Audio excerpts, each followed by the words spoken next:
Thank you, Ketan. Uh, First of all, let me thank you to the opportunity, the department head, department dean, who have got this opportunity for me. Uh, you have got this information from somewhere, how many books and how many papers I have published. I was trying to save myself, but that's okay. So let us discuss. Is everyone understand, like they are better in mixed language or they are better in English or whatever? Sir, more of Hindi. More of Hindi. So I should use a mixed language, right? Sure. Right. सो आज का हमारा जो discussion है ना, today we are gathered here. मैं कुछ भी आपको नया नहीं पढ़ाने वाला हूँ, आपने जो ऑलरेडी पहले पढ़ लिया है उसी को हम कंबाइन करेंगे और ये देखेंगे कि how to get a good paper using that.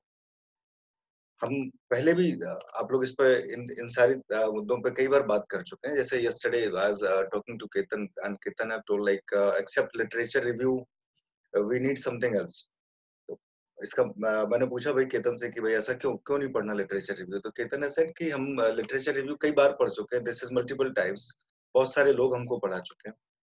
तो फिर भी मुझे लगा कि आज का जो डिस्कशन होना चाहिए इसमें थोड़ा सा तो हम रिव्यू की बात करेंगे, दो I will not discuss how to review, but we need to discuss we need to discuss why review is important and what are the different types of review. So these things we will be discussing. So let us start with today's agenda. आज जो हम बात करेंगे शुरुआत में सबसे पहले जो करेंगे मैथोडोलॉजीज इन ट्रेंड, कौन सी मैथोडोलॉजीज अभी आजकल ट्रेंड में है। जैसा आज का हमारा टॉपिक है, हमने ऑलरेडी लिख रखा है modern techniques of research. Let me tell you friends, there is nothing which is modern, but everything can be converted into modern. Let me share this one of the recent paper I was reading in a category journal from ABDC. उस paper में उन्होंने कुछ भी खास या कुछ भी नया या कुछ भी ऐसे एडवांस टूल या एडवांस मेथोडोलॉजी अप्लाई नहीं की थी कि मुझे लगे कि यहाँ कुछ बहुत कुछ है। ज्यादातर पेपर्स जो आज की डेट में देखने को मिलते हैं ए कैटेगरी में या ए स्टार कैटेगरी में, yes they are methodologically very sound, लेकिन अगर आप कहते हो कि वो किसी टूल की वजह से पब्लिश हुए हैं, बहुत अच्छा टूल कोई उन्होंने लगाया हुआ है, तो मुझे लगता है कि which is a wrong perception. तो हम सबसे पहले मेथोडोलॉजीज इन ट्रेंड की बात करेंगे, फिर then will discuss about types of review articles. ये जो सबसे बड़ा डिलेमा है हमारा कि भाई रिव्यू हम कई बार पढ़ चुके हैं, तो we will be also be discussing about what are the different types of review articles. ज्यादातर लोगों को पीएचडी थीसिस में इस टॉपिक की जरूरत पड़ेगी, हम इसकी बात करेंगे। फिर then we'll discuss quantitative techniques. What are the quantitative techniques? What is their structure? What is their process? And how the advanced techniques which you might not heard, we'll be discussing those techniques also. Then the most important one, the secrets of successful in research arena. What needs to be what you might have heard about successful लोग कुछ नया नहीं करते, बस पुराने को कुछ अलग तरीके से करते हैं। तो हम जो रिसर्च कर रहे हैं आज की डेट में, हमने जो रिसर्च की हुई उसी रिसर्च को थोड़ा सा एडवांस फॉर्म में कैसे उसको एडवांस किया जा सकता है, कैसे उसको समझा जा सकता है, वो सारी बातें हम यहाँ पे करने वाले हैं। तो अगर और आपके पास अगर अपने रिसर्च से रिलेटेड कोई क्वेश्चंस हैं, अगर आप उनको समझना चाहते हैं, तो वो भी अपने towards the end we will be discussing. Starting से पहले अगर आपके पास कोई क्वेश्चन है तो you have the rights to unmute you. आप अपने आप को अनम्यूट करके मुझे बता सकते हैं कि what are your questions related to this, if anybody is having a question.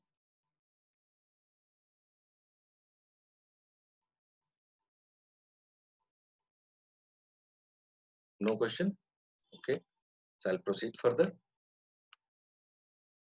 सो ये बहुत आप कह सकते हो कि सर आपने तो कहा था कि हम मेथोडोलॉजीज इन ट्रेंड की बात करेंगे, और आप कह रहे हो सिर्फ qualitative analysis quantitative analysis. Qualitative analysis का आपने नाम सुना होगा, क्वांटिटेटिव एनालिसिस आजकल पीएचडी कोर्सेज में सबसे ज्यादा पढ़ाया जाता है।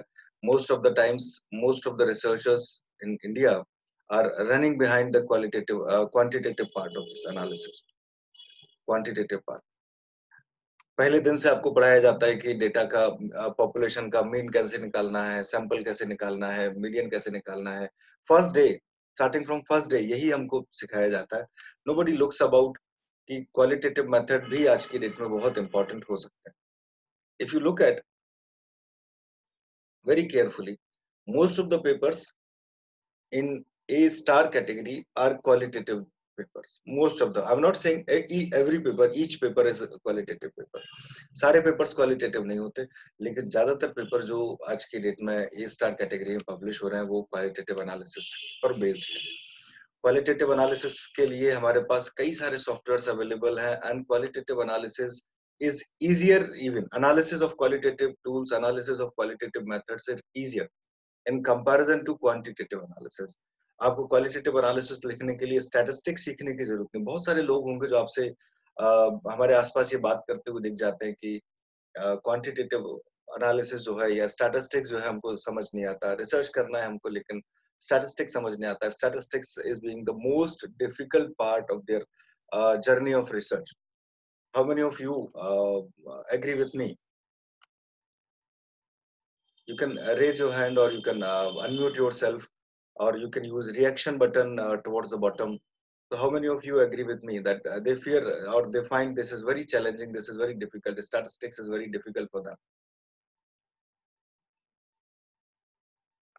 If you respond, that I'll be motivated. Agreed, sir. Yes? Agreed, sir. Unless you come from mathematical or statistical econometrics background, so it Right. seems tough for especially people who come from Hindi, Sanskrit, or languages to apply qualitative methods into their research. Qualitative methods are very, very useful even for the persons, even for the researchers who belongs to the subjects which does not apply, which does not have much requirement of statistical knowledge. Maybe you can talk about Sanskrit, you can talk about Hindi, you can talk about social sciences. There is a much scope of these qualitative analysis, qualitative languages, qualitative part of this analysis. So this way, qualitative analysis becomes more easier because you need not to have a lots of knowledge on statistical part, which is actually not your area. अब आपको संस्कृत में PhD करना है, आपको हिंदी में PhD करना है, तो स्टैटिस्टिक्स ठीक है, बेसिक स्टैटिस्टिक्स सभी को आना चाहिए, लेकिन स्टैटिस्टिक्स में एक्सपर्टाइज की जरूरत नहीं है. तो अगर आप क्वालिटेटिव एनालिसिस की तरफ जा रहे हैं और डाइवर्स लैंग्वेजेस साइड से हैं, तो मेरे हिसाब से, या जैसे इंग्लिश लैंग्वेज वाले लोग हो सकते हैं, उनको भी स्टैटिस्टिक्स का बहुत ज्यादा, अब जो लैंग्वेज में जिसने पूरा अपना जीवन बिता दिया, जो पूरी लाइफ लैंग्वेज पढ़ता रहा, उसको स्टैटिस्टिक्स हो सकता है उतना अच्छा नहीं हो. तो ऐसे लोगों को क्वालिटेटिव एनालिसिस में जाना चाहिए. और बहुत सारे लोगों को ये कहते हुए सुना है कि क्वालिटेटिव एनालिसिस जो है अच्छे पब्लिकेशंस अट्रैक्ट नहीं करता. तो let me tell you dear friends, qualitative analysis में अट्रैक्ट सम बेटर पब्लिकेशंस. आपके लिए बहुत अच्छे पब्लिकेशंस क्वालिटेटिव एनालिसिस लेके आ सकता है. तो क्वालिटेटिव एनालिसिस आपको करना है. और अगर एक बहुत स्पेसिफिक बात करूं तो mixed methods are getting very important धीरे धीरे. तो आज की डेट में अगर हम बात करें, आज की डेट में क्या सबसे ज्यादा ट्रेंड में है, तो सबसे ज्यादा ट्रेंड में अगर कुछ है तो वो है mixed method. Mixed methods are getting more important in present scenario. Using a combination of qualitative and quantitative methods, A star category or A category, they generally do not accept if you haven't used a mixed method. If you mix qualitative and quantitative, you'll get a good paper, because what reviewers are looking for, what editors are looking for, they are looking for verification of the facts. और यही हम हमेशा से पढ़ते आए हैं. Research is a combination of two words, re plus search. Re plus search. आपने कुछ नया नहीं करना. अगर आपने कुछ नया करना होता तो आप रिसर्च नहीं कर रहे होते, आप किसी और फील्ड में होते, आप साइंटिस्ट होते, आप इन्वेंशन कर रहे होते, आप इनोवेशंस कर रहे होते, आप जियोग्राफिकल फील्ड में होते. तो जैसे वास्को डी गामा ने इंडिया को डिस्कवर किया, तो वैसे आप भी कुछ ना कुछ डिस्कवर कर रहे होते. रिसर्च करना है तो आपको क्या करना है, फैक्ट्स को वेरीफाई करना है.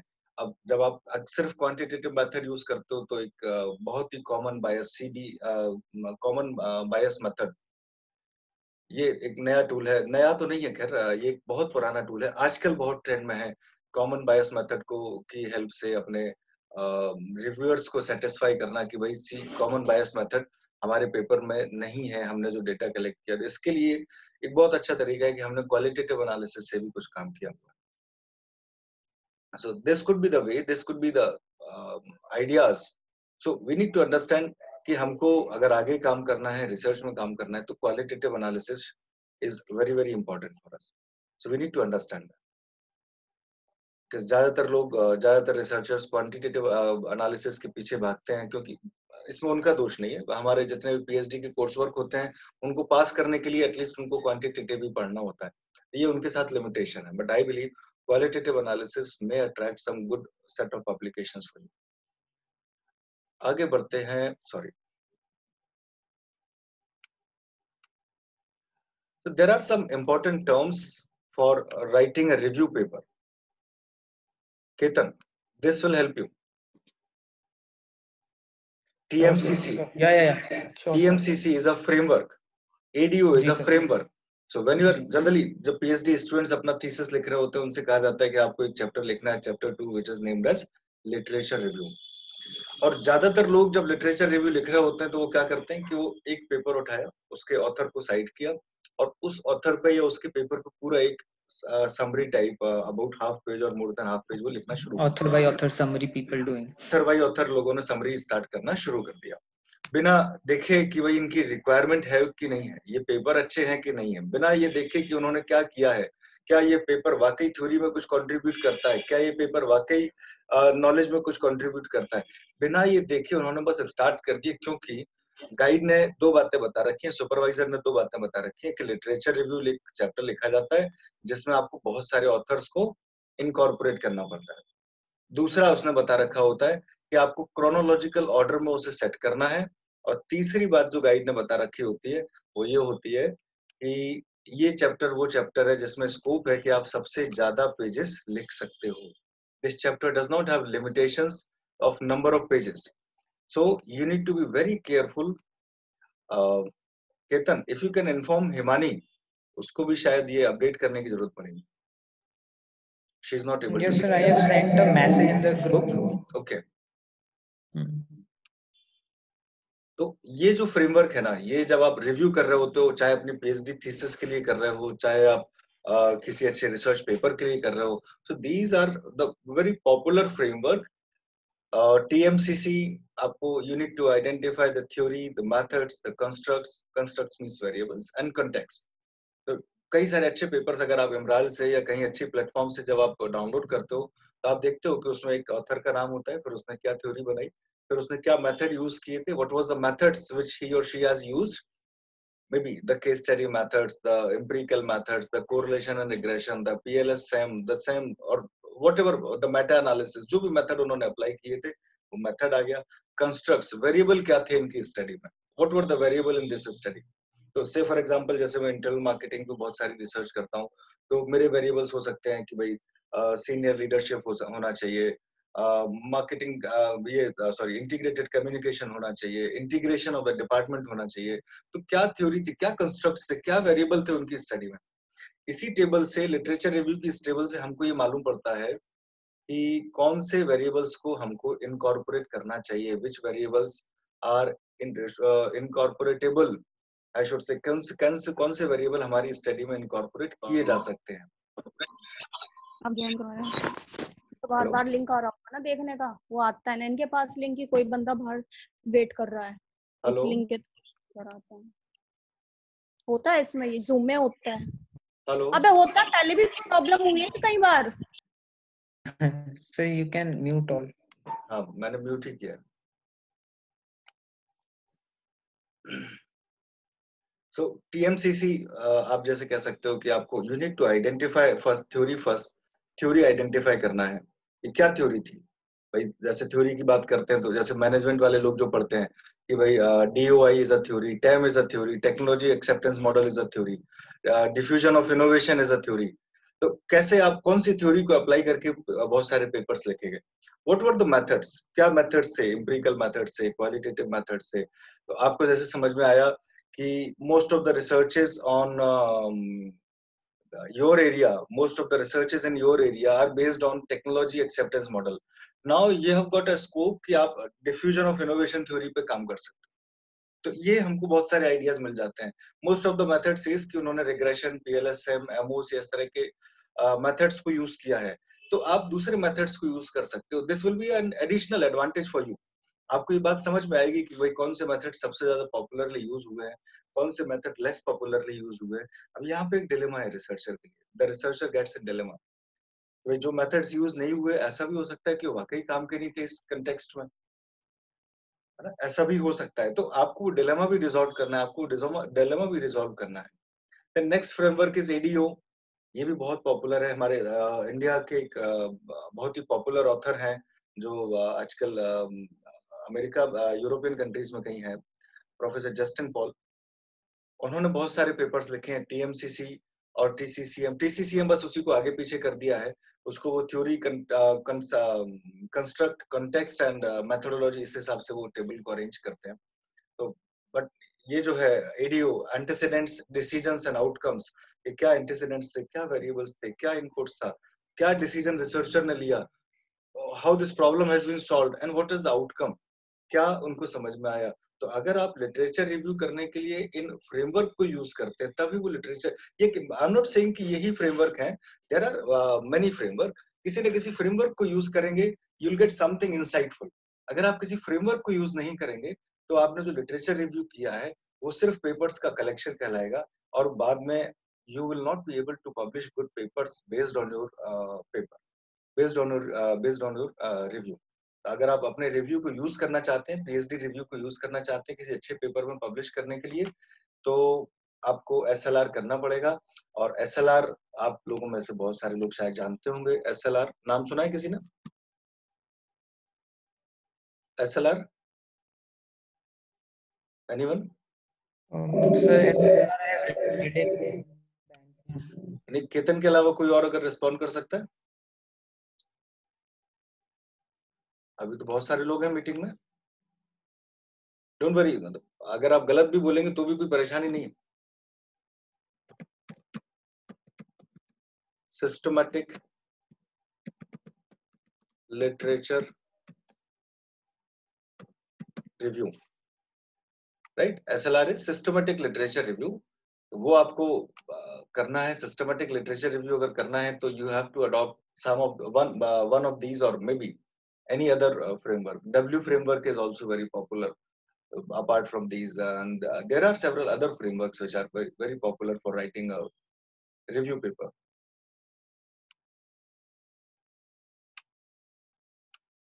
देख लेते हैं what are the different types of review paper, कैसे हो सकते हैं।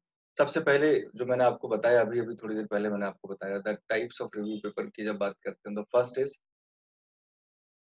फ्रेमवर्क बेस्ड, जो अभी अभी थोड़ी देर पहले मैं आपको बता रहा था, एडो बेस्ड या एडीओ बेस्ड या टीएमसीसी या टीसीसीएम बेस्ड, जैसे भी आपको ठीक लगे आप वो फ्रेमवर्क बेस्ड रिव्यू कर सकते हो। किसी एक फ्रेमवर्क को उठा के आप बात कर सकते हो कि भाई मैं टीएमसीसी फ्रेमवर्क पर काम करना चाहता हूँ, टीएमसीसी में मैं मेरे एरिया के 100 पेपर्स या 150 पेपर्स को रिव्यू करूंगा। एक और सबसे बड़ा डिलेमा होता है जब आप रिव्यू पेपर्स लिख रहे हो, तो you need to identify good papers, you need to identify good papers. अगर आप अच्छे पेपर्स निकालेंगे तभी ये सब आपका काम हो सकता है। अगर आप अच्छे पेपर्स नहीं निकालेंगे तो ये रिव्यू जो है ना, रिव्यूअर ये कह के भी आपको रिजेक्ट कर सकता है कि इसमें बहुत अच्छे papers, peer review papers use नहीं किए गए हैं, ज्यादातर लोकल पेपर्स हैं, ज्यादातर अच्छे पेपर्स नहीं है इसमें, और सिग्निफिकेंट काम हमने किसी का छोड़ दिया है, इसलिए आपको ये पेपर रिजेक्ट किया जाता है। तो आपको फ्रेमवर्क सिलेक्ट करना है और अच्छे पेपर सिलेक्ट करना है, यहाँ पे आपकी रिस्पॉन्सिबिलिटी बन जाती है। सेकंड आते हैं theme based systematic literature review. Theme based जैसे आपने कहा, अभी हम बात कर रहे थे फ्रेमवर्क बेस्ड, अभी हम बात करेंगे सेकंड जो कंडीशन है हमारा थीम बेस्ड। आपने कहा कि I will talk about, I will show you some of the paper methodology based paper. Sorry for spelling mistake. Methodology based paper, methodology based paper में क्या हो सकता है थीम बेस्ड, जैसे day before yesterday I was looking at a paper, वहां वो बात कर रहे थे यूसेज ऑफ पीएलएसएम। पीएलएसएम का तो नाम आप लोगों ने सभी ने सुना ही होगा, usage of PLSM in tourism research.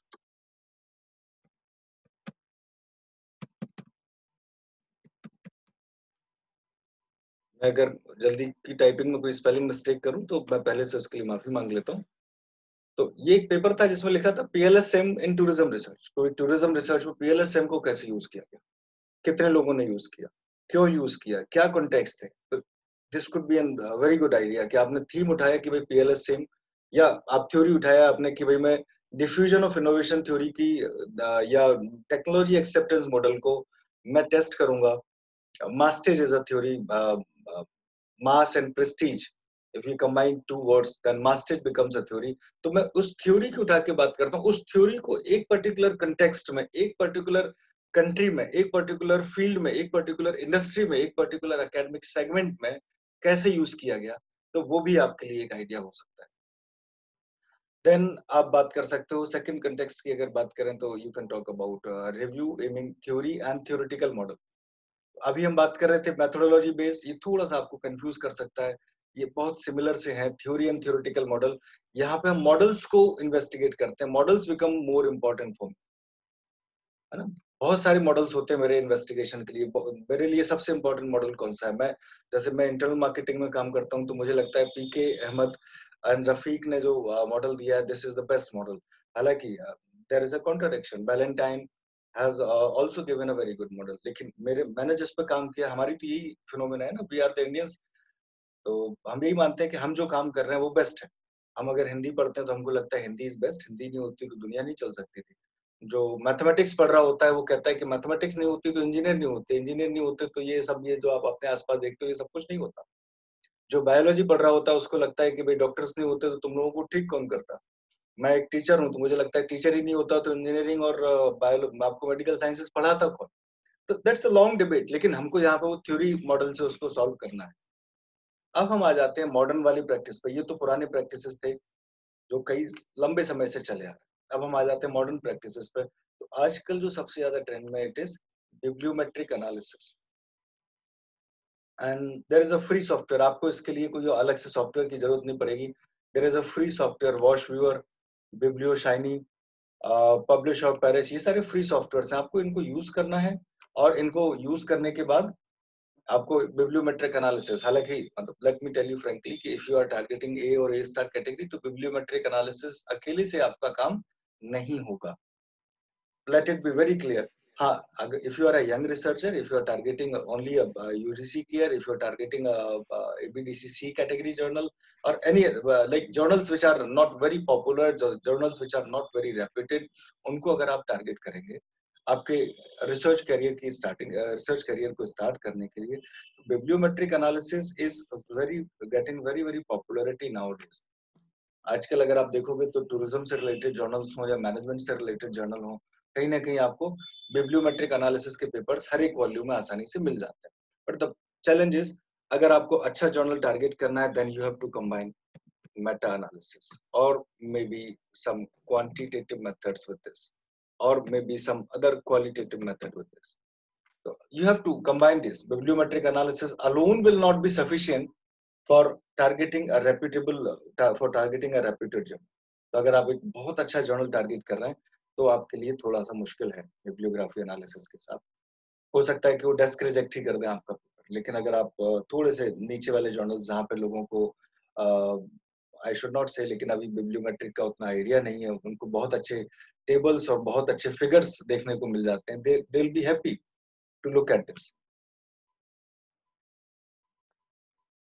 अच्छा, एक जनरल क्वेश्चन है, मतलब आप सबसे अगर पूछे, आप सबने थोड़ा बहुत तभी रिसर्च में काम किया ही होगा, थोड़ा बहुत अपने आप के लिए आपने आपको किसी न किसी सुपरवाइजर ने ये कहा ही होगा कि आपको बताना है, कुछ रिव्यू करना है, कुछ भी करना है. तो आप कौन से पेपर्स को सबसे ज्यादा पढ़ते हैं? Which papers do you like most? या किसी पेपर को आप अपनी रिसर्च के लिए पसंद कर रहे हैं तो क्यों कर रहे हैं? क्या क्या क्राइटेरिया होते हैं किसी भी पेपर को पसंद करने के, पढ़ने के, साइट करने के? What are the reasons behind that? Okay, can I answer it? Yes, please, please. Okay. So basically, it depends on the quality of journal where paper is published, its indexing, its impact factor, side factor. Basically, Scopus index journals, they have their side factor. So these things are considered. Okay. Anyone else? बाकी लोगों में से कोई मेरी मदद करे please. Sir, first of all matter of the paper जो हम लोग चाहते हैं उसके लिए, और फिर क्वालिटी ऑफ जर्नल तो देखते ही देखते हैं, और कितना साइट हुआ है पेपर, मतलब कितना पॉपुलर था और कितने लोगों का साइटेशन मिला है उसे. Good. Okay. Anyone else who can help me? कोई और है? मीटिंग में तो इस समय काफी लोग हैं. There are 15 participants in the meeting right now. Okay, कोई मेरी शायद मदद नहीं करना चाहता अभी. ठीक है, तो let me help you there. Quality, scopus indexing, number of citation, ये सब बहुत बाद में आते हैं. मतलब being a young researcher, अगर मैं आपकी तरह एक PhD स्टूडेंट, जब मैं PhD स्टूडेंट था तो मैं क्या देखता था पेपर, यार कौन सा पेपर पढ़ लें. सबसे पहला इंपॉर्टेंट पेपर होता था जो मुझे लगता था जिस पेपर में फिगर है और एक मॉडल बना हुआ है जो मेरी स्टडी को समझने में मेरी ज्यादा मदद करता है. First priority. सेकंड प्रायोरिटी, मैं ऐसे पेपर को, मतलब उसी पेपर में या दूसरे किसी पेपर में जहाँ रिव्यू बेस्ड टेबल्स हैं या ऑथर बेस्ड टेबल्स हैं, ऐसे पेपर्स को प्रायोरिटी देता था. जब मुझे यहाँ पेपर सेटिस्फाई कर देता था कि उसमें अच्छे फिगर्स हैं, अच्छे मॉडल्स हैं, अच्छे टेबल्स हैं, तब मैं जाके देखता था क्वालिटी ऑफ जर्नल या फिर उसके साइटेशन या फिर उसके दूसरे अलग अलग पैरामीटर्स जिनकी आप बात कर रहे हो. Do you agree with me Ketan? Yes sir. सबसे पहले हम लोग देखते हैं कि भाई अच्छा सा एक फिगर बना हुआ है, हमको समझ में आएगा पेपर के नहीं आएगा. फिर दूसरा हम देखते हैं टेबल. फिर तीसरे नंबर पे हम कहीं जाके देखते हैं, या मुझे लगता है तीसरे नंबर पे भी नहीं आता क्वालिटी और ये सब, तो चौथे नंबर पे आते हैं. तीसरे नंबर पे आता है द लैंग्वेज. मैं पेपर के एब्स्ट्रैक्ट पढ़ के देखता हूँ, अगर मुझे लैंग्वेज समझ में आ जाती है तो आई विल बी हैप्पी, यार ये बहुत बढ़िया पेपर है यार, इसमें तो मजा आ जाएगा. और जैसे ही मुझे वो लैंग्वेज समझ नहीं आती है, कहता है कि ठीक है बहुत अच्छा मॉडल बना दिया, कुछ भी कर दिया, तो बहुत अच्छी A स्टार का हो सकता है पेपर, लेकिन अपने समझ में भी तो आना चाहिए.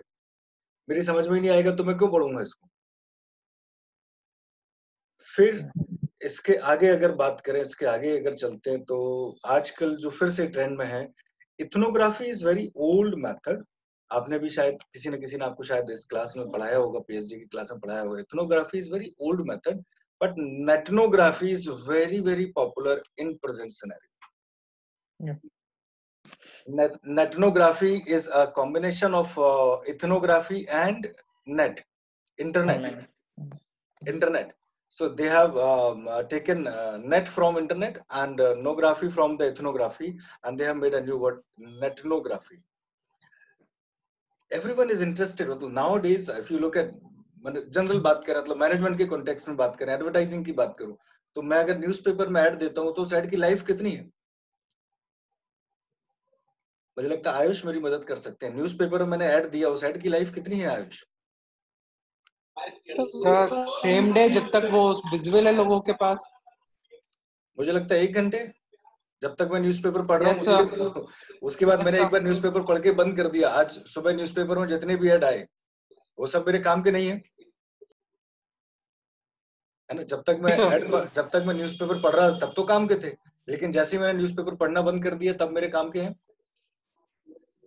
नहीं होंगे. जी sir. So everyone is interested, is looking at कि मेरा जो इंटरनेट पे ऑडियंस है, आप देखते होगे, आपने अमेजन पे अगर आयरन सर्च किया तो आप उसके बाद लौट के अगर फेसबुक चलाते हो तो फेसबुक पे आपको आयरन का ऐड मिल जाता है. ये आप मोबाइल पे भी फेस करते होगे या आप लैपटॉप पे भी फेस करते हो. एवरीवन इज इंटरेस्टेड कि मेरा जो ऑडियंस है वो कहाँ से आ रहा है. अभी तक हम जो मैंने मार्केटिंग में जो एनालिसिस करते थे, cluster analysis and data structure analysis, segmentation analysis, वो सारे मतलब आउटडेटेड हो गए. नोबडी लुक्स एट दैट दो सेगमेंट जो आप एकेडमिक वैल्यू से करते हो. हाँ, अगर आपके पास सेगमेंट इंटरनेट बेस्ड है, अगर आपका सेगमेंट इंटरनेट बेस्ड है, इज मोर इम्पोर्टेंट. तो everyone, it is not limited to management. Hindi वाले लोग हैं, मेरे एक फ्रेंड है पाठक जी, मेरे एक फ्रेंड है रविंद्र पाठक जी, तो वो एक ब्लॉग लिखते हैं. उनके ब्लॉग पर गीता से रिलेटेड बातें होती हैं, रामायण से रिलेटेड बातें होती हैं. तो एक दिन वो पूछ रहे थे कि मैं ये देखना चाहता हूँ, मेरे पास फॉलोअर्स तो हैं, काफी सारे फॉलोअर्स हैं, मेरे पास 2000 से ज्यादा फॉलोअर हैं, लेकिन मैं ये समझना चाहता हूँ ये 2000 जो फॉलोअर है ना, ये लोग कौन है, ये कहाँ से आते हैं. बोले आप मेरी मदद कर सकते हो ये समझने में कि भाई ऐसा तो नहीं कि सारे फॉलोअर्स ग्वालियर के, मैं सोच रहा हूँ कि मैं पूरे इंडिया में पॉपुलर हो गया हूँ. हमने उसकी नेटनोग्राफी एनालिसिस किया और नेटनोग्राफी एनालिसिस से मालूम पड़ा कि जो फॉलोअर्स हैं वो ज्यादातर ग्वालियर से हैं, थोड़े बहुत ग्वालियर के सराउंडिंग से हैं, और पूरे इंडिया से जो है बहुत ही कम है. तो अब उनने स्ट्रैटेजी थोड़ी चेंज की। इसके बाद वो जो गीता और रामायण के बारे में जो लिखना शुरू कर रहे थे, पहले हिंदी में लिखते थे, उन्होंने अब इंग्लिश में लिखना स्टार्ट कर दिया। और इसके लिए जो सॉफ्टवेयर्स हैं, ये सॉफ्टवेयर्स हैं एनवीवो, मैक्सक्यूडीए, ये वही सॉफ्टवेयर्स हैं जो आपको क्वालिटेटिव एनालिसिस में मदद करते हैं, जो आपको क्वालिटेटिव एनालिसिस लिखने में मदद करते हैं। So, आज का हमारा जो ऑब्जेक्टिव है, आज हम कोई भी मेथोडोलॉजी पूरी तरह से सीख तो नहीं सकते एक दिन के सेशन में। आज हम बस ये जानना चाहते हैं कि आपको आगे और क्या पढ़ना है। मॉडर्न मेथड्स यहाँ है आप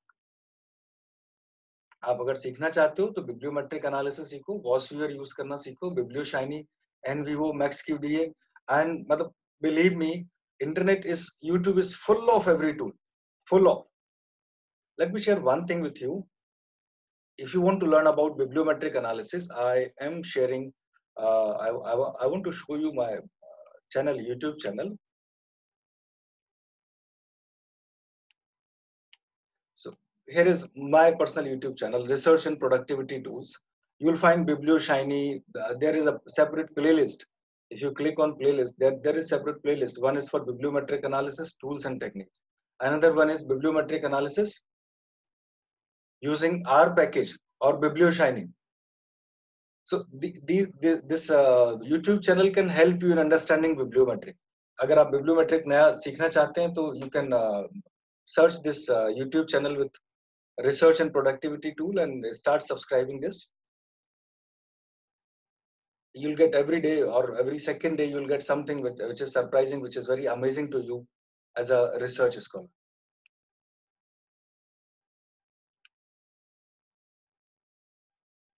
So I'll come back to the presentation.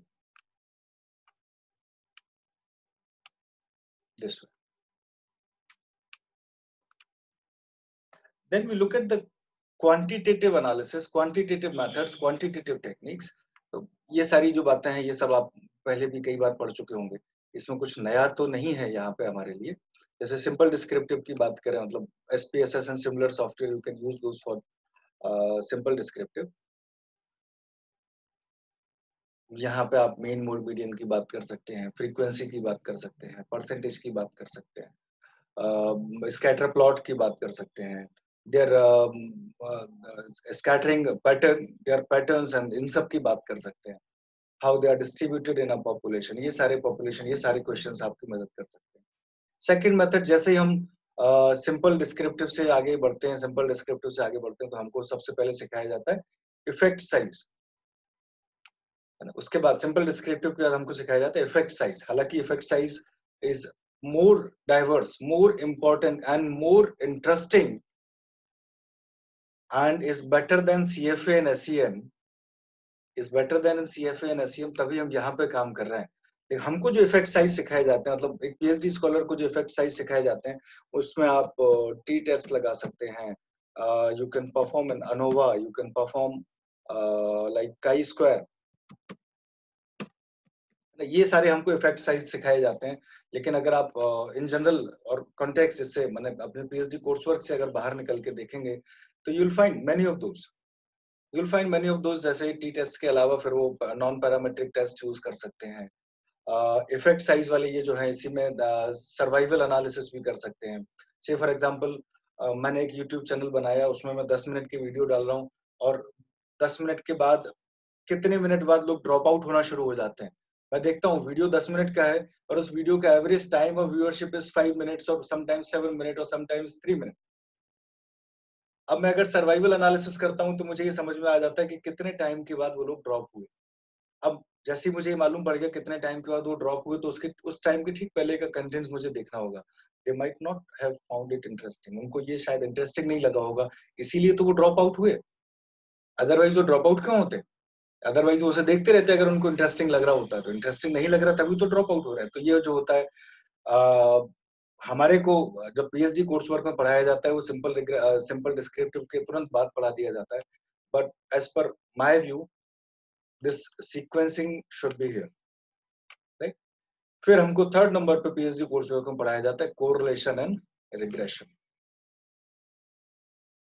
है ना। कोरिलेशन एंड रिग्रेशन फिर से हम उसके लिए SPSS और के जैसे सिमिलर टूल्स यूज कर सकते हैं। कोरिलेशन एंड रिग्रेशन से हम एक दूसरे का एसोसिएशन मालूम कर सकते हैं, इफेक्ट मालूम कर सकते हैं, इम्पैक्ट मालूम कर सकते हैं। से फॉर एग्जांपल ऑर्गेनाइजेशनल कमिटमेंट का जॉब सेटिस्फेक्शन पे क्या इफेक्ट है, इसको आप रिग्रेशन से मालूम कर सकते हो। और regression is very very important tool. अगर मतलब regression is basics of everything, regression is basic of everything. If you talk about regression is the most important tool, regression is the most considerable tool to learn. कई सारी books में आपको दिखा सकता हूँ, पूरी पूरी बुक्स लिखी गई हैं सिर्फ और सिर्फ रिग्रेशन के ऊपर। hundreds of books are available based on regression, right? फिर इसके बाद हम आते हैं CFA and SEM, conformity factor analysis and structural equation modeling, और ये सारे टूल्स को हम अप्लाई कर सकते हैं। We can apply these tools using MOS or maybe PLSM or maybe several other tools. ये जो है CFA जो है, SEM जो है, ये सारा आपका काम करेगा। SEM भी I believe is based on regression. Not I believe, SEM is structural equation modeling is actually based on regression. फिर इसके बाद आप कहोगे सब क्वांटिटेटिव एनालिसिस में भी आपने बिब्लियोमेट्रिक एनालिसिस डाल दिया। Yes, bibliometric analysis is a review paper, but actually bibliometrics is a quantitative method. इसलिए मैंने उसको quantitative method में भी डाला हुआ है। Actually, it is a review technique. Actually, it is a review methods. But अगर देखें हम उसके applications देखें, उसकी practical sizes देखें, तो हमारा bibliometric analysis is a quantitative method. You need not to be confused that bibliometric analysis is a qualitative method.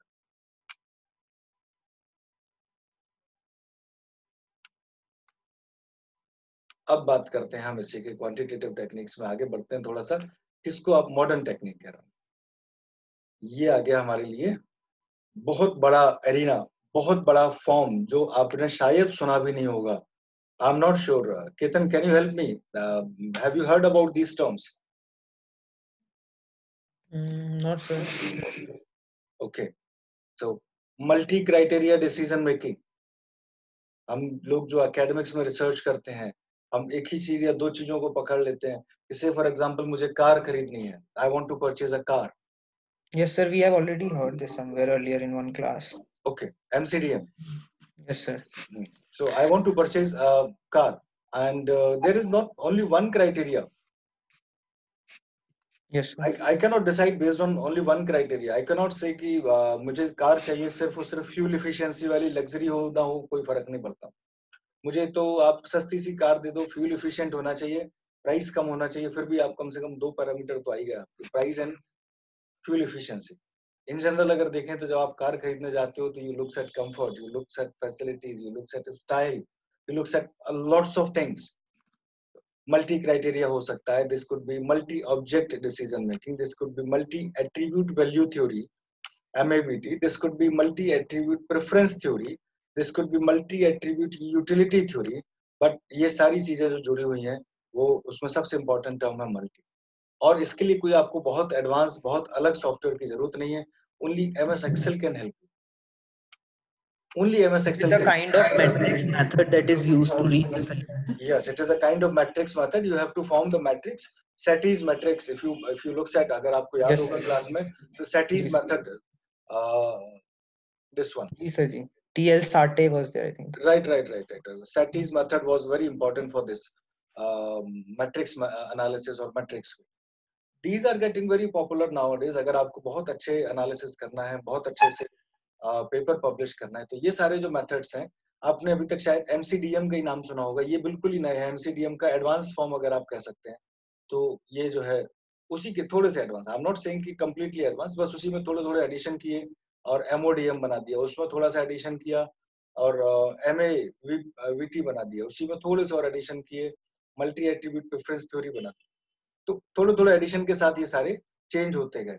और इसमें कौन कौन से टूल्स यूज किए जाते हैं, Ketan if you can help me, कौन कौन से मेथड्स हैं? ये तो सिर्फ मेथोडोलॉजी का नाम है। What are the tools which can help you? Sorry sir, I won't be able to answer it. Okay. AHP, analytical hierarchy process. Yes sir, only hierarchy process we were told earlier. Okay. Topsys is there. Fuzzy is there. Fuzzy क्योंकि हमारा सबका दिमाग एक सा नहीं चलता ना, हम सब लोग एक सा नहीं सोचते। फजी लॉजिक, फजी आपने सुना होगा, फजी मतलब zigzag पैटर्न, zigzag पैटर्न मतलब हो सकता है मैं सुबह अगर सब्जी खरीदने जाऊं, वेजिटेबल्स खरीदने जाऊं, तो सुबह मुझे आलू ज्यादा अच्छे लगते हैं, और अगर शाम को जाऊं तो मैं कहता नहीं नहीं आलू नहीं खाएंगे। ऐसा होता होगा घर में कई बार, सुबह आपको कहते हो कि मुझे आलू खाना है, शाम को कहते हो कि नहीं नहीं आलू नहीं खाना, फिर कहते हो आप मुझे ये नहीं खाना। तो हमारा जो चीज हमको कभी अच्छी लगती है बुरी लग सकती है, जो बुरी लगती है वो अच्छी लग सकती है। Depends on the moods, depends on the situation. AHP is there, Topsis is there, Fuzzy is there, and there are more than 20. There are more than 20. If you search MCDM and the first page will be of Wikipedia, Wikipedia पे सबसे last में bottom में आप आएंगे तो there are more than 20-25 methods of MCDM, and they are getting very popular nowadays. अगर आप उनकी बात करेंगे तो वो वाकई बहुत पॉपुलर हो रहे हैं। उनकी थ्योरी अपने को समझनी होगी, उनको कैसे, माने ये आपको समझना होगा कि ये सब पढ़ना, इनको कैसे इम्प्लीमेंट करना। Nowadays YouTube is the best गुरु। आपको किसी भी टूल को सीखने के लिए आपको कहीं किसी के पास जाने की जरूरत नहीं है। When we were doing PhD तो हमारे लिए ये सारे टर्म्स ऐसे होते थे कि इंटरनेट पर सर्च कर दिया, एक दो डॉक्यूमेंट्स भी अगर मिल जाते थे ना तो बड़ा खुशी होती थी। आई रिमेम्बर इन 2009 जब मैंने PhD इनरोल किया था तो मैंने AHP डाला तो मुझे AHP के नाम से कुछ मिला नहीं इंटरनेट। फिर 2010 में जब मैंने दोबारा AHP सर्च करना शुरू किया तो मुझे AHP के नाम से कुछ डॉक्यूमेंट्स मिले और एक वेबसाइट मिली मुझे, multi MCDM society of India, MCDM society. उस सोसाइटी को ज्वाइन किया तब मुझे वो सारे डॉक्यूमेंट्स मिलना शुरू हो गए और धीरे धीरे ये सारे मेथड्स और ये सारी चीजों को मैं कर पाया। बट आज की डेट में आप AHP डालो इंटरनेट पे, you will find lots of videos, और सिर्फ 10 मिनट्स, 20 मिनट्स और 30 मिनट्स में वो आपको AHP सिखा देंगे, है ना। टॉप से सीख सकते हो आप, फजी सीख सकते हो आप, डीमेटल सीख सकते हो आप। तो ऐसे कई सारे टूल्स हैं जो आपको सीखने की जरूरत है। बीइंग अ रिसर्चर ये सारी चीजें आपको सीखने की जरूरत है। मैं लास्ट में बताऊंगा कि क्यों मैं ये सारी बातें कर रहा हूँ। बिल्कुल, हम लास्ट में जब बात कर रहे होंगे तो ये सारी बातें आपको सीखने को मिली। Now let us look at structural diagram. अगर इन सबको सीक्वेंस करने की बात कोई मुझसे कहे कि साहब इन सबको अगर आप सीक्वेंस कर सकते हो क्या, इन सब में क्या कैसे इंपॉर्टेंस बढ़ता जा रहा है। सबसे पहले डिस्क्रिप्टिव आता है, ठीक है, मैंने आपको बताया। फिर इफेक्ट साइज आता है, फिर आपका रिग्रेशन आ गया, रिग्रेशन से बना हुआ आपका SEM, CFA, ये सारे टूल्स आ गए। यहाँ से इसके बाद से मतलब जब हमारे PhD कोर्सवर्क की क्लासेस खत्म हो जाती हैं वहां से AHP शुरू होता है ना। Most of the times AHP, मतलब दिस इज वेरी इंटरेस्टिंग कि मैं देख रहा हूँ कि आप लोगों ने AHP सीखा हुआ है, but most of the PhD coursework finished at SEM, finishes at SEM. They do not look for MCDM. आपने तो AHP पढ़ा है, दिस वेरी गुड। AHP क्या करता है आपके लिए, क्राइटेरिया को प्रायोरिटाइज करता है। फिर आप आते हो TOPSIS, techniques of order preference, similarity to ideal solution. कि भाई ऑर्डर तो बना दिया, लेकिन जस्ट फॉर एग्जांपल मैं पिज्जा ऑर्डर करने जाता हूँ, पिज्जा में मेरे लिए कई सारी चीजें इंपॉर्टेंट हो सकती हैं। Pizza base could be an important element, toppings could be an important element, cheese could be an important element, कई सारे एलिमेंट हो सकते हैं। मैंने उनको प्रायोरिटाइज तो कर दिया कि लोगों के लिए सबसे इंपॉर्टेंट है टॉपिक्स। गुड, अब उनके कॉम्बिनेशन भी तो मुझे सर्च करने पड़ेंगे, तो उन कॉम्बिनेशन को सर्च करने के लिए मैं टॉपसिस यूज करता हूँ, फजी यूज करता हूँ, डीमेटल यूज करता हूँ। ISM is very important tool which should be implemented, I believe, personally believe, before SEM. SEM में हम क्या करते हैं, डिपेंडेंट और इंडिपेंडेंट मॉडल के बीच में एक इक्वेशन बना देते हैं, इंडिपेंडेंट मॉडल की तरफ से एक एरो जाता है, डिपेंडेंट मॉडल पे आपको इफेक्ट साइज दिखा देता है। गुड, लेकिन वो डिपेंडेंट है कि नहीं एक्चुअली ये कौन बताता है। ISM is interpretive structural modeling. ISM helps you in understanding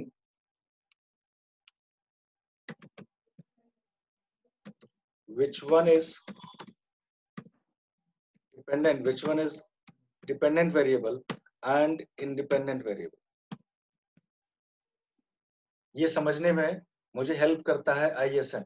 जब ISM मुझे ये समझने में हेल्प करता है तो SEM मैं इसके पहले कैसे लगा सकता हूँ, है ना। हालांकि ये जो मेरा सीक्वेंसिंग है, ये सीक्वेंस उस फेज में है जिस फेज में लोग उसको यूज करते हैं, लेकिन अगर इन जनरल बात करें तो अगर बात करें तो जब ISM मुझे ये बताता है कि विच वेरिएबल, तो रिग्रेशन के भी पहले मेरे हिसाब से आ जाना चाहिए। लेकिन चलो ठीक है, रिग्रेशन वो मेजर नहीं करता जो SEM मेजर करता है। रिग्रेशन और SEM के दोनों के मेजरमेंट मेथड्स अलग अलग है, तो उसको हम छोड़ देते हैं अभी। लेकिन जब तक मुझे ये नहीं मालूम which one is dependent variable and which one is independent variable, अगर मेरा रिसर्च का एरिया बिल्कुल नया है, then I need to look for ISM। और बिल्कुल ही नया मार्केट में जो टूल है, दिस इज मल्टी लेवल। बहुत कम पेपर्स मिलेंगे आपको इससे रिलेटेड, लेकिन जो पेपर्स मिलेंगे वो बहुत अच्छे पेपर्स मिलेंगे। कम से कम ए से स्टार्ट होते हैं, बी और सी में तो आपको इनके पेपर्स बहुत ही कम है। You'll find very less number of papers based on these.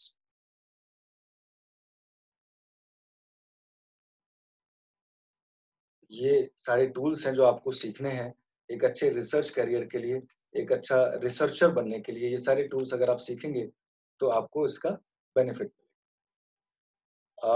Like covid, south Korea ने अपना एक 3D मॉडल दिया, तो मैंने भी अपना एक 3D मॉडल बना दिया। 3D मॉडल रिसर्च के लिए, 3D मॉडल पब्लिकेशंस के लिए। First one is track. आपको मालूम करना पड़ेगा कि क्या थ्योरी है। You need to learn about what is the theory. किस थ्योरी की बात कर रहे हैं, क्या थ्योरी वाकई इंपॉर्टेंट है एकेडमिक वर्ल्ड के लिए। अगर थ्योरी वाकई इंपॉर्टेंट है तो टेस्ट करके देख लेते हैं। अगर थ्योरी वाकई इंपॉर्टेंट तो टेस्ट करके देख लेते हैं हम लोग इसे कर पा रहे हैं कि हमारे कॉन्टेक्स्ट में काम कर पा रहा है। और अगर ऐसा है तो ट्रीट करते हैं। ट्रीट करने का मतलब पेपर लिखते हैं। ये जो मॉडल है 3D मॉडल, साउथ कोरिया के थीम पे अडॉप्ट किया है हमने, वहां से हमने इसको अडॉप्ट कर लिया है। ये सारे पब्लिशर्स, सारे ऑथर्स को, सारे रिसर्चर्स को फॉलो करना चाहिए। मेरे हिसाब से एक बहुत ही मस्ट रीड बुक है सभी के लिए, the 7 habits of highly effective people. क्यों मैं इसकी बात कर रहा हूँ उस पर मैं लौट के आऊंगा। पहले मैं आपको कुछ टूल्स, वेबसाइट्स शेयर करना चाहता हूँ। I want you need to look at several websites. अगर आप उन वेबसाइट्स को देखेंगे तो आपको उसका बेनिफिट होने वाला है। ठीक है, मैंने यहाँ पे खोल रखे हैं आपके लिए। तो ये मैं इन सारे वेबसाइट्स को एक एक से आपके लिए डिस्कस करता हूँ। First website is typeset.io। बहुत सारे लोगों की यही परेशानी होती है कि हमारा जो पेपर है हमने कर दिया और एडिटर कह रहा है कि हमारी फॉर्मेटिंग में भेजो, हमारे स्टाइल में भेजो। तो उसके लिए कई बार आपको लेटेक्स सीखना पड़ता है, लेटेक्स करना पड़ता है। यहाँ पे typeset.io पे आपको लेटेक्स की कोई जरूरत नहीं पड़ेगी। आप सीधे अपने वर्ड वाले पेपर को कॉपी पेस्ट करो। यहाँ पे किसी भी रेफरेंस मैनेजर से अगर आप साइट करना चाहते हैं, यूज करना चाहते हैं, ये क्या कह रहे हैं देखिए, over 1 lakh journals format to choose from. आप बस जर्नल का नाम लिखिए, उसका फॉर्मेट इस पे अवेलेबल होगा, है ना। आपको बस उसका स्टाइल कॉपी करने के लिए आपको कुछ परेशान नहीं होना। You need not to take pain. से फॉर एग्जांपल मैं देखता हूँ अभी international journal of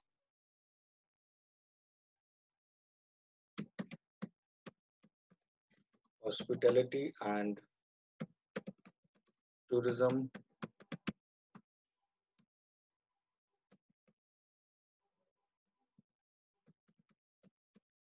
administration, IGHTM।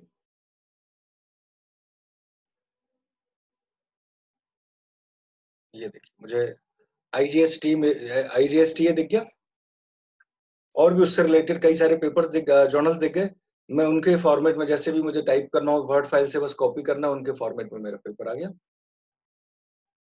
This becomes easy. मुझे पेपर फॉर्मेट करना मेरे लिए आसान हो जाता है। Paper formatting becomes easier.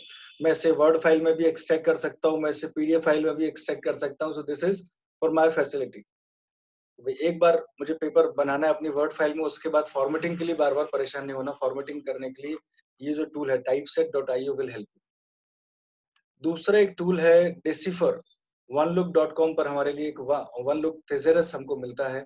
इस thesaurus में आपने कोई वर्ड, आप कई बार परेशान होते हैं, कई बार फेस कर रहे होते हैं। प्लेजरिज्म का प्रॉब्लम आप सबको फेस करना होता है। प्लेजरिज्म का जो आप ये जब फेस करते हैं तो आपको लगता है कि आपको सिनोनिम्स नहीं मिल रहे हैं, वर्ड नहीं मिल रहे हैं। उसके लिए आप इसे यूज कर सकते हैं, OneLook thesaurus को यूज कर सकते हैं। जैसे आपको लगता है कि कोई एक वर्ड आपको thesaurus चाहिए, बस उसको टाइप कीजिए। जैसे मुझे लगता है कि मीडियम जो एक वर्ड है, उसके सिनोनिम्स मुझे नहीं मिल रहे, तो सारे सिनोनिम्स मैं यहाँ देख लेता हूँ। उसके एडजेक्टिव्स अगर आपको चाहिए, नाउन्स अगर आपको चाहिए, एडवर्ब्स चाहिए, वर्ब्स चाहिए, ये OneLook thesaurus I find personally is very interesting. ये बहुत अच्छी मुझे लगती है देखने में। ये मेरी काफी मदद करती है जब मैं पेपर लिख रहा होता हूँ, कई सारे वर्ड्स के सिनोनिम सर्च करने में, इस तरह से मेरी मदद करती है। और तीसरा जो टूल है ये आपको और भी इंटरेस्टिंग लगेगा, टेस्ट डॉक्यूमेंट रीडेबिलिटी, है ना। ज्यादातर पेपर्स जो रिजेक्ट होते हैं वो कहते हैं कि डॉक्यूमेंट इज नॉट रीडेबल और रीडेबिलिटी इज वेरी लो। तो एक स्मोक इंडेक्स होता है। आप इस इंडेक्स पर चेक कर सकते हैं कि how readable your paper is. आपको इसमें टेक्स्ट कॉपी करना है और प्रोसेस करना है, और ये बताएगा how readable is your text, और ये बताएगा कि आपके टेक्स्ट में क्या क्या कमी है। नहीं, ये आपको बताएगा कि आपके टेक्स्ट में क्या क्या प्रॉब्लम्स हैं, उन सारे प्रॉब्लम्स को सॉल्व करो तो आपका readability, higher the readability index, higher the acceptability index, आपका आर्टिकल पढ़ने में आसान होगा। मैंने आपको बताया third point for looking at a paper is language, कि मेरे समझ में भी कुछ आ रहा है कि नहीं आ रहा है। मेरे समझ में कुछ आएगा तो मैं उसको यूज करूंगा। तो ये रीडेबिलिटी डॉक्यूमेंट जो होता है, टेस्ट डॉक्यूमेंट रीडेबिलिटी चेक करने के लिए आपको जाना है यूटिलिटी online-utility.org, ये वेबसाइट है online-utility.org। इस पे और भी कई सारी यूटिलिटी है, हालांकि मैं इस पे से सिर्फ डॉक्यूमेंट रीडेबिलिटी टेस्ट यूज करता हूँ, वो मुझे पर्सनली बहुत अच्छा लगता है। फिर एक टूल है एकेडमिक फ्रेज बुक, ये मैनचेस्टर की लाइब्रेरी से लिया है, उन्होंने सबके लिए फ्री छोड़ रखा है। तो आप इसमें अपने describing method, reporting result, discussing, referring और सोर्स, इन सब की बात कर रहा हूँ, और आपको कोई फ्रेजेस सर्च करना है, कोई बात नहीं मिल रही है, तो आप यहाँ पे जाके उनको सर्च कर सकते हैं, अपने पेपर के लिए अच्छे फ्रेजेस देख सकते हैं। लास्ट जो टूल है, ये ज्यादातर लोगों को मालूम होगा, शायद जिनको नहीं मालूम है उनके लिए है pdfdrive.com। इसकी हेल्प से आपको जो भी बुक्स चाहिए, चाहे वो रिसर्च से रिलेटेड हो, चाहे आपके सब्जेक्ट से रिलेटेड हो, किसी भी तरह की बुक्स अगर आपको चाहिए होती है, ऑनलाइन फ्री ई बुक्स आपको मिल जाती हैं। इनफैक्ट साइन इन करने की भी जरूरत नहीं है। हालांकि ये कहते हैं कि अगर आपको आपके काम की चीजें मिल रही हैं तो स्टार्ट डोनेटिंग अस, और हमको करना चाहिए इनके सर्वाइवल के लिए, हमको इतने सारे मटेरियल ऑफर कर रहे हैं। तो मुझे जब लगता है कि मुझे जो बुक मेरी लाइब्रेरी में नहीं मिल रही, कहीं भी नहीं मिल रही, तो मैं उसको यहाँ सर्च करता हूँ। और इट इज नॉट नेसेसरी कि मैं बुक की प्राइस डोनेट करूं, लेकिन वॉट एवर आई फाइंड, $1 भी अगर आप करोगे तो उनके लिए मिनिमम $1 इज ऑल्सो सफिशिएंट। तो दीज आर सेवरल टूल्स जिनकी हम बात कर रहे थे, जिनकी हमारे लिए बात करना इंपॉर्टेंट था। अब हम वापस आ जाते हैं कि जो मैं सबसे पर्सनली रिकमेंड करता हूँ सभी को, book the 7 habits of highly effective people. उन्होंने बहुत सारे हैबिट्स दिए हैं हमको कि भाई अपने आप को फिजिकली फिट रखने के लिए एक्सरसाइज कीजिए, stress management, social emotions, spiritual, mental, सबके लिए इन्होंने दिया है। लेकिन मुझे जो इनका सबसे अच्छा हैबिट मुझे जो लगता है वो है habit 7। Habit 7 I find is personally most interesting, जो सबके लिए, नॉट बीइंग द रिसर्चर, आप किसी भी प्रोफेशन में हो आपके लिए जरूरी है, और वो है हैबिट 7, शार्पन द शॉ। आपने सुनी होगी एक कहानी की, दो लोगों को लकड़ी काटने का काम मिला। एक ने तो सीधा लकड़ी काटना शुरू कर दिया, और दूसरे ने सबसे पहले अपनी कुल्हाड़ी को धार दिया, फिर लकड़ी काटा, फिर कुल्हाड़ी की धार पतली की और फिर लकड़ी को काटा। तो शाम तक उसके पास, जिसने धार देने में ज्यादा टाइम वेस्ट किया, उसके पास ज्यादा लकड़ियां, जिसने वेस्ट नहीं किया, जिसने धार देने में ज्यादा टाइम लगाया, उसके पास ज्यादा लकड़ियां थी। और जो डायरेक्टली लकड़ियां काट रहा था, उसको तो लग रहा था कि ये बेवकूफ आदमी, ये क्या कर रहा है। तो आपको लेबर की तरह लकड़ी नहीं काटनी, आपको अपने आप को शार्प करना है। रिन्यू योरसेल्फ, ये बहुत सही टाइम है, आप सबको घर रहने का मौका मिल रहा है, सोशली रिन्यू कीजिए, सारे रिलेटिव, सारे पुराने फ्रेंड्स से कनेक्ट होइए अपने आप से। Mentally, spirituality, nurture your relationship with the online community, online जाइए, रिसर्च सीखिए। मेंडले ऑनलाइन कम्युनिटी है, और ऐसी कई सारी ऑनलाइन कम्युनिटीज हैं। मे बी आपके सब्जेक्ट से रिलेटेड कई सारी ऑनलाइन कम्युनिटीज हो सकती हैं, उनको पढ़िए, समझिए, पार्टिसिपेट कीजिए, कंट्रीब्यूट कीजिए उन कम्युनिटीज के डेवलपमेंट में। You need to appreciate the need of local community and try to put in your frame, वो जो कम्युनिटी है उसको अपनी फ्रेम में अपनी जरूरत के हिसाब से डालने की जरूरत है। Continuously update and upgrade yourself, ये बहुत इंपॉर्टेंट है। ज्यादातर लोग जब पीएचडी में आ जाते हैं तो उनको जो थीसिस सबमिट करने में 4 साल 5 साल का जो टाइम लग जाता है, दे फाइंड कि वो जो अभी जॉब कर रहे हैं वो जॉब ज्यादा इंपॉर्टेंट है। आप पीएचडी कर लेंगे तो आपको अच्छी जॉब मिल सकती है, आप और अच्छे टीचर बन सकते हैं। उसको पूरा टाइम दीजिए, अपने आप को अपडेट करते रहिए, अपने आप को अपग्रेड करते रहिए, और टाइमली अपने असाइनमेंट्स कंप्लीट कीजिए। So that's it from my side. Over to Ketan.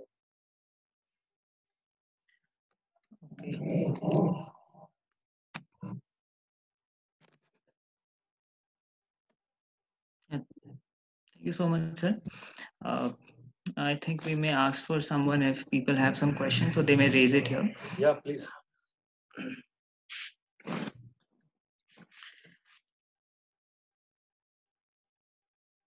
If you have any question, please feel free to ask. Hello, sir. Yes, Shikha ji, please. Good afternoon, sir. Sir जैसे कि जो आपने ये tools बताए हैं, जैसे आपने ये टॉप्सिस वगैरह टूल बताए हैं, ये जैसे कि हम मार्केटिंग में यूज करते हैं प्रेफरेंस लेवल चेक करने के लिए किसी चीज के लिए, जैसे कोई ब्रांड का या कोई प्रोडक्ट का, तो उसमें यूटिलाइज कर सकते हैं इसको। हाँ बिल्कुल कर सकते हैं, इसीलिए वो अलग ही टूल हमने अलग ही उसका प्रेफरेंस थ्योरी के लिए एक अलग ही टूल बनाया ना। If you look at here, so उसके बारे में आप थोड़ा सा बता देंगे क्या? ये देखिए हमने मल्टी एट्रीब्यूट प्रेफरेंस थ्योरी एक पूरी अलग से थ्योरी बना रखी है। अभी जी तो सर। बताना थोड़ा सा मुश्किल होगा प्रेफरेंस मेजरमेंट कैसे करते हैं, और वो सारी बातें अभी तो करना थोड़ा सा मुश्किल होगा। मे बी अगले नेक्स्ट टाइम जब हमारी बात होगी तब हम इसकी डिटेल में बात कर पाएंगे। प्रेफरेंस में आपको preference measurement skill should be very good. ज्यादातर लोगों की जो सबसे बड़ी परेशानी होती है, इंडिया बेस्ड जो ऑथर्स की जो प्रॉब्लम होती है, और उनकी सबसे बड़ी परेशानी यही है कि वो एक अच्छा स्केल नहीं बना पाते हैं अपने रिसर्च के लिए। तो अगर आप प्रेफरेंस की अच्छी स्केल बना सकते हैं, सबसे बड़ा डिलेमा ही है कि भाई मैं यहाँ बैठा हूँ शॉप पर, मुझे दो ऑब्जेक्ट्स मेरे सामने हैं, दोनों में से कौन सा पसंद आता है, ये मेरा प्रेफरेंस। हो सकता है कि जो मुझे ज्यादा पसंद आ रहा है उसमें भी वो सारे एट्रीब्यूट्स ना हो जो मुझे चाहिए, लेकिन सबसे ज्यादा एट्रीब्यूट्स उसी में है। तो मुझे I need to look at most of the attributes, I need to look at most of the preferences. अगर मैं प्रेफरेंस की सबसे अच्छी स्केल बना सकता हूँ तभी ये टूल मेरी मदद करेगा, अदरवाइज ये टूल मेरी मदद नहीं कर पाएगा। तो आप इसको थोड़ा सा थ्योरी पढ़िए एक बार, प्रैक्टिकली होगा जब नेक्स्ट टाइम हमको मौका मिलेगा, तो नेक्स्ट टाइम हम इसका प्रैक्टिकल करके देख सकते हैं। Okay sir, thank you sir. Any other question? Sir, can you send me the link of your YouTube channel? Yes, I'll just share you here. This one. I'll send you in the chat. I'll forward it, sir. Yeah. Okay, thank you, sir. Thank you. Yes, any other question?